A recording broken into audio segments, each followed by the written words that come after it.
Et ben voilà, Young Justice a encore frappé. Ils y sont allés en douceur, tu vois. Premier épisode, on te fait rire. Deuxième épisode, on te fait un peu voyager. Et troisième épisode, ça a commencé tranquille. Et là, bam, coup du lapin derrière la nuque. KO direct. Deuxième semaine de Young Justice et j'ai encore du mal à croire que la série est de retour. Mais si, attends, je me pince encore là. Ouais, non, je ne rêve pas, Young Justice is back, et là, cette semaine, je suis désolé, j'avais dit dans la première vidéo que je n'avais pas spoilé, mais il se passe des trucs beaucoup trop énormes pour que je me taise, donc oui, on va spoiler, et je pense que les semaines suivantes, ce sera le cas aussi. Alors, premier épisode vraiment relax et limite déstabilisant, vu qu'on a un ton, mais totalement différent des 3 premiers épisodes. Je sais pas depuis combien de temps on n'a pas eu un épisode dans Young Justice, déjà sans super costume, mais surtout aussi drôle. Dick Grayson a besoin de Roy Harper pour une mission, sauf que comme on l'a vu la semaine dernière, Red Arrow il a un peu rangé l'arc. Mais il accepte parce qu'il a un petit problème au niveau de son entreprise, et il lui dit en gros, ok, je t'aide dans ta mission, mais tu m'aides dans mon job. Et là, du coup, on se dit, wow, qu'est-ce qui va se passer? Surtout que l'équipe réunie est assez dingue, que des noms méta-humains, et moi j'adore ça, donc j'ai bavé. Red Arrow, Nightwing, Arsenal, Guardian, tu les vois réunis, wow, ça va être énorme.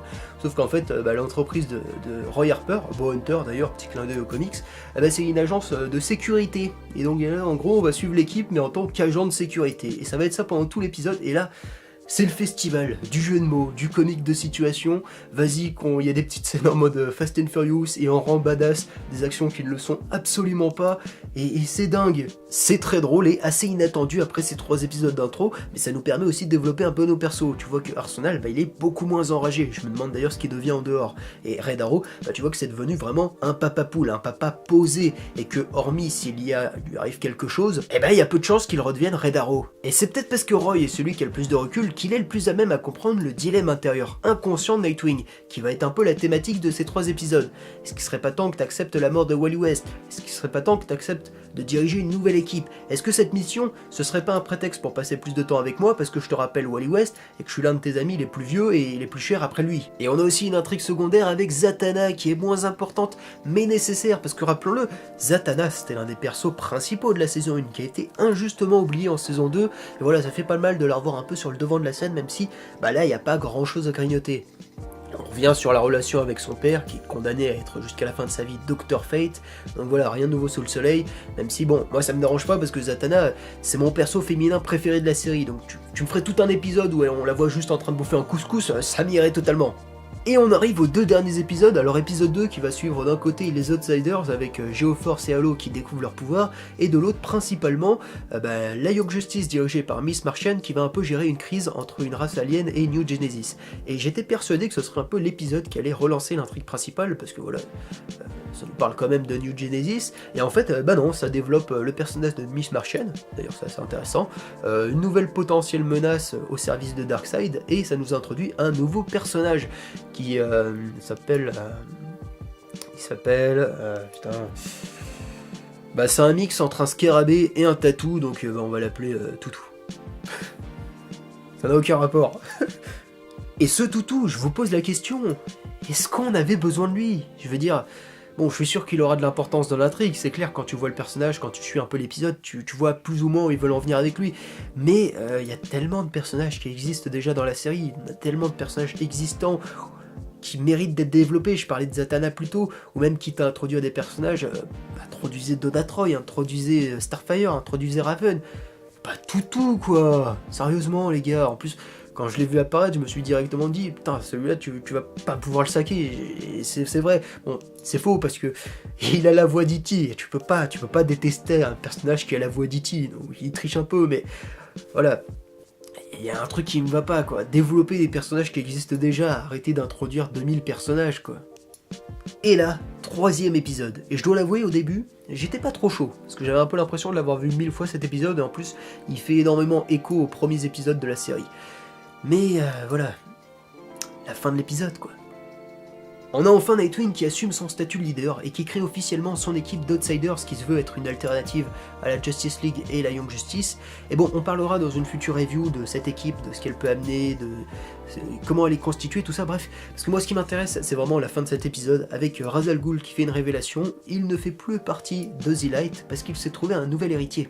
Et cet héritier, il nous révèle pas qui est cet héritier, mais on a quelques indices. Et on va voir ça ensemble. Alors premier suspect, Damian Wayne. Parce que oui, ça me paraît évident, le bébé que tient Talia dans ses bras, à la fin de l'épisode, c'est lui. Je pense qu'officiellement, Damian Wayne fait partie de Young Justice. Ça, on le verra peut-être dans les futurs épisodes, j'espère que ce sera traité, que c'est pas juste un clin d'œil. Et d'ailleurs, on peut se demander, est-ce que Batman sait qu'il a un fils? Ça, peut-être que ce sera l'un des sujets de cette saison. Peut-être que Ra's al Ghul va compter sur ça pour le manipuler et attaquer la Ligue, je ne sais pas. Mais bon, beaucoup de questions. Est-ce que d'ailleurs, est-ce que c'est vraiment lui l'héritier? Bon, il est un peu jeune pour diriger la Ligue des Ombres, si ça se trouve, Ra's al Ghul a joué sur les mots, parce qu'après tout, c'est pas un menteur, mais c'est un fin manipulateur. Deuxième suspect, Deathstroke, qui dans mes souvenirs n'a pas de lien dans les comics avec la Ligue des Ombres, mais c'est le cas dans les films animés, dans Le Fils de Batman. Voilà, il est au service de Ra's al Ghul, je crois que même qu'il le remplace si mes souvenirs sont bons. Et ce serait logique dans l'univers Young Justice, puisqu'il me semble que déjà bon, c'est un grand combattant expert, comme dans les comics, mais en plus il est au service de The Light, je crois même qu'il est au service de Ra's al Ghul, je me rappelle plus vraiment. Mais ce serait logique. Et ce qui me fait dire que ça pourrait être lui, c'est que la princesse Tara de Markovie est au service de la Ligue des Ombres. Et que, bon voilà, la mention de Tara, Terra, Judas Contract, Deathstroke, donc voilà, je pense qu'il y a un lien, je pense qu'il l'a sûrement entraîné, et que si on la revoit, ce sera sûrement en tant qu'agent double. Et ils vont peut-être nous refaire Judas Contract, je sais pas, on verra. Mais de toute façon, on en reparlera sûrement dans les semaines à venir, j'en suis sûr, ou fin janvier, ou au pire, début juin. Mais ça va revenir, j'en suis sûr. Mais tout ça, c'est mineur face au twist de cet épisode. Alors, sauf nouveau twist, et je pense pas que c'était pour un caméo, Red Arrow fait partie de Young Justice. Red Arrow fait partie de Young Justice. Alors on savait que Jason Todd faisait partie de cet univers via une scène de la saison 2, un hologramme qui nous indiquait qu'il avait rejoint la Young Justice et qu'il était mort entre la saison 1 et la saison 2. D'ailleurs je crois qu'il est jouable dans le très mauvais jeu Young Justice. Bref, maintenant on sait qu'il a été ressuscité par la Ligue des Ombres, qu'ils en ont fait un assassin silencieux et peut-être sans souvenir, peut-être parce que voilà, il prononce le nom de Dick Grayson, il a l'air de le reconnaître qu'il avait son costume. Donc voilà, on peut se poser des questions sur leur relation par le passé, et voilà, est-ce qu'il a vraiment aucun souvenir? Est-ce que c'est de la haine dans sa voix? Réponse plus tard. Et je suis pas fan de Red Hood, mais je suis assez curieux de voir ce que la série va faire de lui, et ce que va donner le prochain affrontement entre Nightwing et Red Hood. D'ailleurs, notez qu'on a quand même eu Dick Grayson, Jason Todd et Damian Wayne dans le même épisode, 3 Robins. Alors bien sûr, on a été à 2 doigts d'avoir le bingo. Il manquait Tim Drake, parce que comme d'habitude, il nous casse les pieds, mais voilà, pour les fans de Batman, ça fait plaisir. Voilà, n'hésitez pas à me dire ce que vous avez pensé des épisodes en commentaire, et encore merci d'avoir été aussi nombreux pour la première review. Je pensais pas qu'il y avait autant de fans français de Young Justice, mais il y en a toujours pas assez, alors répandez la bonne parole, partagez cette vidéo, et je vous dis à la semaine prochaine. Allez, la bise!